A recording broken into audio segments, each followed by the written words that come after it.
నమస్కారం అందరికీ. నా పేరు పానాని వేడుకర్, ధర్మ సమాజ్ పార్టీ మేడిపల్లి అధ్యక్షుడిని. తెలంగాణ రాష్ట్రంలో 90% పైన పేద మధ్యతరగతి వర్గాలైన బీసీ, ఎస్సీ, ఎస్టీ, ఈబీసీ ప్రజలు ఉన్నారు. అంటే దాదాపు 1 కోటి కుటుంబాలు ఉన్నాయి.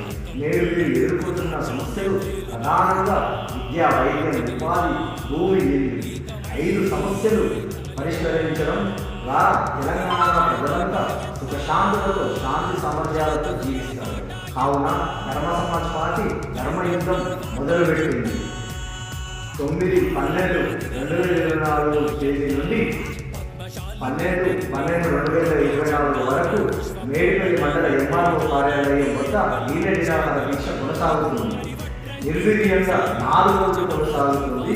మేడిపల్లి మండల ప్రజలు 90% పైన మా పేద మధ్యతరగతి వర్గాలైన బీసీ, ఎస్సీ, ఎస్టీ, ఈబీసీ ప్రజలారా, ఈ కార్యక్రమంలో మీరు కూడా పాల్గొని ఇది మీ బాధ్యత అని గుర్తు చేస్తున్నాను.